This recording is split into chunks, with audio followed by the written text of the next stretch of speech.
ഹേ hello എല്ലാവർക്കും ഒരു പുതിയ വീഡിയോയിലേക്ക് സ്വാഗതം. അപ്പോൾ നമ്മൾ ഇന്ന് നോക്കാൻ പോകുന്ന ഓണം സീരീസ് പാർട്ട് 2 ആണ്. അപ്പം അതിന് ഞാൻ കഴിഞ്ഞ വീഡിയോയിൽ പറഞ്ഞിട്ടുണ്ടായിരുന്നു, മുല്ലപ്പൂ ഉണ്ടാക്കുന്ന വീഡിയോയിൽ അതിനകത്ത് കുറച്ച് കട്ട് പീസസ് ഒക്കെ വന്നിട്ടുണ്ടായിരുന്നു. അതൊക്കെ ഞാൻ ഇതുപോലത്തെ പേപ്പർ കപ്സിലാക്കി വെള്ളം ഒഴിച്ച് സോക്ക് ചെയ്യാൻ വെച്ചിട്ടുണ്ടായിരുന്നു. ഒരു ഓവർനൈറ്റ് വെക്കണം, അല്ലെങ്കിൽ 2-3 മണിക്കൂറൊക്കെ വെച്ചാലും മതി. ഞാൻ 2-3 മണിക്കൂർ വെച്ചിട്ടുള്ളൂ. ഓവർനൈറ്റിൻ്റെ ആവശ്യമൊന്നുമില്ല, ഞാൻ പിന്നെ വേണമെങ്കിൽ ചെയ്യാമെന്നാണ് പറഞ്ഞിട്ടുള്ളൂ. അതുപോലെ ഞാൻ എല്ലാം കുതിർത്തി വെച്ചിട്ടുണ്ട് കേട്ടോ. ഇതിനകത്താണ് നമ്മൾ ആ മുല്ലപ്പൂവിൻ്റെ ഗ്രീൻ കളർ എടുത്തപ്പോൾ അതിനകത്ത് തന്നെ ആക്കാൻ വിചാരിച്ചു. ഗ്രീൻ കളർ എന്തായാലും നമുക്ക് വേണം, അതുകൊണ്ട് തന്നെ ഇതിനകത്താക്കി വെച്ചിട്ടുണ്ട്. കുതിർത്താണ് കേട്ടോ, നന്നായിട്ട് കുതിർത്തി പൊടിഞ്ഞു വന്നം.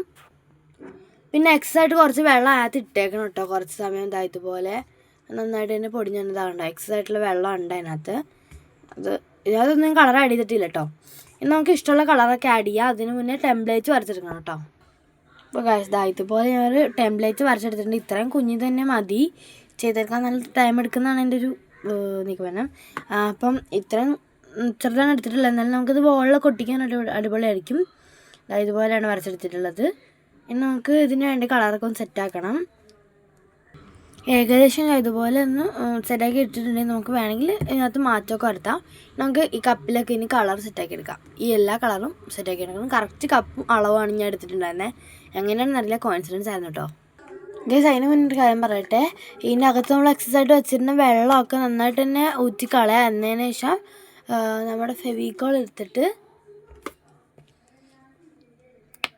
ഇതിനകത്തേക്ക് ഒഴിച്ച് നന്നായിട്ട് സ്റ്റിക്കായിട്ട് മിക്സ് ചെയ്യുക. എന്നാൽ മാത്രമേ അത് നമ്മൾ ബോർഡിലേക്ക് ഒട്ടിക്കാനായിട്ട് പറ്റുള്ളൂ. ഇനി അളവൊന്നും പറയാനായിട്ട് എനിക്കറിയില്ല, നിങ്ങൾ ഏകദേശം ഒരു ഇതിനെടുക്കുക. ഇതുപോലെ മിക്സ് ചെയ്തെടുത്തിട്ടുണ്ട്.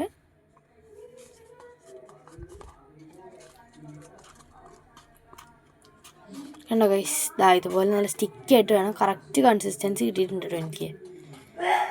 ഇതുപോലെയാണ്.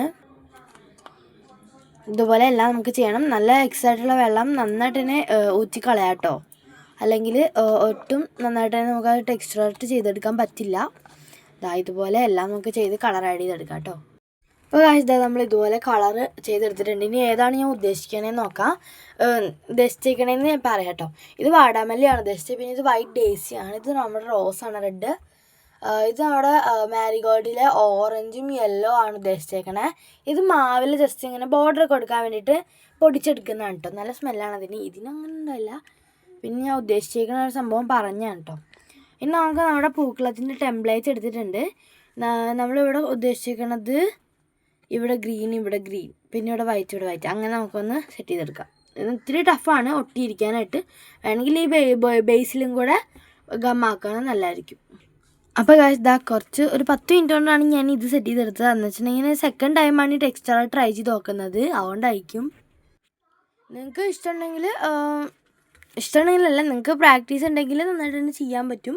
ഞാനിപ്പോൾ സെക്കൻഡ് ടൈമാണ് ചെയ്ത് നോക്കുന്നത്. ഞാൻ പിന്നെ ഈ ട്വീസേഴ്സൊക്കെ വെച്ചിട്ടാണ് ഒരു കണക്കിന് ഇതിൻ്റെ കോർണേഴ്സൊക്കെ സെറ്റ് ചെയ്തെടുത്തിട്ടുള്ളത്. നമുക്കിതുപോലെ വൈറ്റും ചെയ്യണം.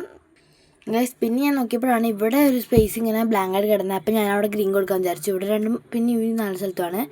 പിന്നെ ഇവിടെ വൈറ്റ് കൊടുത്തതിന് തുടങ്ങണേ മുന്നേ കൊടുത്തതിന് ഒന്നാമത് ഇതിനകത്ത് വെള്ളമുണ്ട്. അപ്പം വൈറ്റിലും വെള്ളമാണ് മിക്സ് ആകുമ്പം വൈറ്റ് മാറിപ്പോവും. അതുകൊണ്ട് അടുത്തടുത്തുള്ള കളേഴ്സ് നമുക്ക് ഉണങ്ങി കഴിഞ്ഞിട്ട് കൊടുക്കാവുന്നതാണ്. ലൈറ്റ് കളേഴ്സൊക്കെ നമുക്ക് പർപ്പിൾ 4 സെറ്റ് ചെയ്യാം. അപ്പോൾ ഇത് ജസ്റ്റ് ഇങ്ങനെ നല്ല പതുക്കെയാണ് ചെയ്യാൻ പറ്റുള്ളൂ. അത്യാവശ്യം ടൈം കൺസ്യൂമിങ് ആണ്. പക്ഷെ ഇപ്പോൾ വെക്കേഷൻ അല്ല, അപ്പോൾ നമുക്ക് ചെയ്യാമല്ലോ. നല്ല രസമാണ് ചെയ്തിരിക്കാനായിട്ട്, നമുക്ക് മടുക്കില്ല. അതുപോലൊരു ഇൻട്രസ്റ്റിംഗ് ആയിട്ടുള്ളൊരു ക്രാഫ്റ്റ് എന്ന് വേണമെങ്കിൽ പറയാം. നല്ല സ്ലോയിൽ ചെയ്യണം, അല്ലെങ്കിൽ ഇപ്പം ഞാൻ ആദ്യമേ തന്നെ സ്പീഡിൽ ചെയ്താണ് ഗ്രീൻ്റെ കാണുന്നത്. പിന്നെ സ്ലോ ആക്കി ചെയ്ത് തുടങ്ങി കേട്ടോ. ഫുൾ ചെയ്യണം.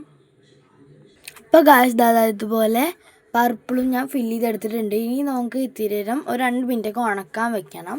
അതിന് ശേഷമാണ് നമുക്ക് ലൈറ്റ് കളറൊക്കെ ചെയ്യാൻ പറ്റുള്ളൂ, യെല്ലോ ഓറഞ്ചൊക്കെ. റെഡ് ഇപ്പോൾ കൊടുത്തു കഴിഞ്ഞാൽ നമുക്ക് ഇങ്ങനെ കൈ ഇങ്ങനെ വെച്ചിട്ട് ചെയ്യുമ്പോൾ കയ്യിലൊക്കെ ഒട്ടും, അപ്പോൾ ഇവിടെ നിന്ന് മെസ്സാവും. അതുകൊണ്ടാണ് ഞാൻ റെഡ് ഇപ്പോൾ ചെയ്യാത്തത്. ഇനി യെല്ലോ ഓറഞ്ച് ലൈറ്റ് കളർ ആയതുകൊണ്ട് തന്നെ കുറച്ച് സമയം നമുക്ക് ഉണക്കാൻ വെച്ചിട്ടാണ് ചെയ്യാൻ. അപ്പോൾ ഇത് ഉണങ്ങി വരട്ടെ. അപ്പോൾ അടിപൊളിയായിട്ട് വന്നിട്ടുണ്ട്. ഇത് നമ്മൾ നേരത്തെ ഈ വൈറ്റും ഗ്രീനും പിങ്കും കൊടുത്തിട്ട് ഉണങ്ങിയതിന് ശേഷമാണ് ഞാൻ ഇതൊക്കെ കൊടുത്തിട്ടുള്ളത്, ഓറഞ്ചും യെല്ലോ റെഡും. ഇത് ഞാൻ ചെയ്തെടുക്കാനായിട്ട് ഒരു 3-4 മണിക്കൂറാണ് എടുത്തിട്ടുള്ളത്. ഞാൻ പറഞ്ഞല്ലോ സെക്കൻഡ് ടൈമാണ് ഞാൻ ഇങ്ങനത്തെ ഈ ആർട്ട് ചെയ്യുന്നത്, അതുകൊണ്ടായിരിക്കാം. അപ്പം എന്തായാലും അടിപൊളിയായിട്ട് വന്നിട്ടുണ്ട്. വീട്ടിലെല്ലാവരും കാണിച്ചപ്പോൾ അവർ 10ൽ 9 റേറ്റിംഗ് ഒക്കെ തന്നിട്ടുണ്ട് കേട്ടോ. അപ്പോൾ ഇത്ര ഉള്ളതുകൊണ്ട് എല്ലാവർക്കും ഇഷ്ടപ്പെട്ടു കരുതുന്നു. ഇതാണ് നമ്മുടെ ഓണം സീരീസ് പാർട്ട് 2. ഇനി പാർട്ട് 3 പാർട്ട് 4 ഒക്കെ വരാനിരിക്കുന്നു. അപ്പം ഇത് ഇഷ്ടപ്പെട്ടിട്ടുണ്ടെങ്കിൽ ലൈക്ക് ചെയ്യുക, ഷെയർ ചെയ്യുക, സബ്സ്ക്രൈബ് ചെയ്യുക. Thanks for watching. ബൈ.